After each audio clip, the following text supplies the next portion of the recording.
Hello there, I'm Lloyd Evans. Welcome to the bunker. It's time for another voicemail. Today's voicemail has been left by an anonymous caller.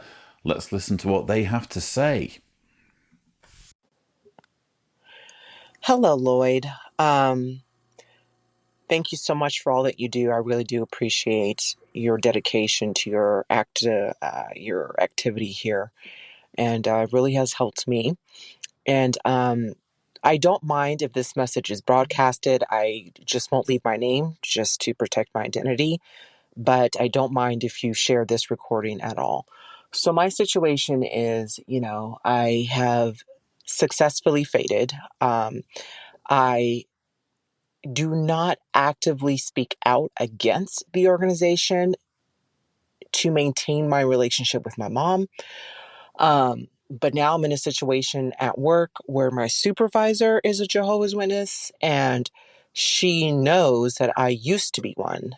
And even though I've stated a few times that I no longer believe in it and I don't wish to have anything to do with it, she continues to try to preach to me. And she's a very nice person, a sweetheart, as most followers are in the Jehovah's Witness organization. She's nice. And aside from that, we actually get along very well. And so I'm very careful. I keep her at arm's length because I don't want elders coming to my house. So I'm extremely careful in what I share with her about my personal life. But my question is, how do I say to this person, really, I don't want to hear it? Because the facts are, if I were to start sharing with her some of your videos and some of your topics, she would shut it down and wouldn't want to hear it. But yet she continually preaches to me on a regular basis. And um, in an effort to maintain a hostile free work environment, how would I say to this person, I don't want you talking to me about the organization at all? So any advice you can give would be great. Thank you so much. And I hope to hear from you. Bye. You will hear from me. You're hearing from me now, in fact, because wow, what a message. What a situation you found yourself in. I don't envy you one little bit because it must be incredibly triggering to be still connected to your former faith in that way, so that when you go to work, you're randomly confronted with efforts to drag you back to Jehovah. Please return to Jehovah. Goodness knows what she's saying to you. But it goes without saying that this is a completely inappropriate and unprofessional situation that she is putting you in. I've made a very brief list of what I would do in your situation, and it really boils down to three things.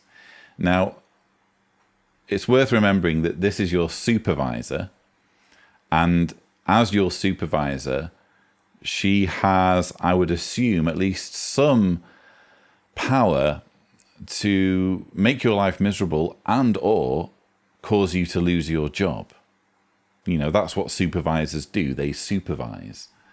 So if you upset the apple cart too much, I'm guessing you risk potentially losing your job and being forced to find a new job, etc. However, I don't know what the policies are in your company. I don't know how big your employer is. But if your employer has a HR department, one option of the three would be to go to your HR department and sit down with them, schedule a meeting, in fact. It's going to take maybe an hour, this. Sit down with the HR department, explain what's going on, and explain that this is unacceptable. It's deeply invasive. It's preying upon your personal background, which should have no bearing whatsoever on your working relationship. And And it needs to be fixed, but it needs to be fixed in a tactful and diplomatic way. So you would like the HR department to sort it out. And that would, I think, be the preferable solution. The other alternative, again, there are three, is frankly to find a new job. Because even if the HR department intervenes, and even if your supervisor is essentially reprimanded for what she's doing, you could still find that there is considerable awkwardness in your working relationship. And it might just be easier to find a new job if there are other jobs available. And you don't lose anything, do you, just from seeing what's out there? I think sometimes it's easy to get settled in a job and just assume this is the only job I could possibly do, and not even consider the possibility that there might be other jobs in your locality that you are ideally suited for, that you are ignoring purely because you're currently in a job that's sort of working out okay, only it isn't for these very obvious reasons. So that would be my second recommendation. My third recommendation, quite frankly, would be to put up with it. And I don't know to what extent you are able to put up with it. I don't think I would be able to put up with it. I think it would be options 1 or 2 for me. But when we're dealing with a fade, and when we're dealing with your mother, who is clearly very important to you, and it would, I'm sure, be devastating if your mother were put in a situation where she needs to shun you.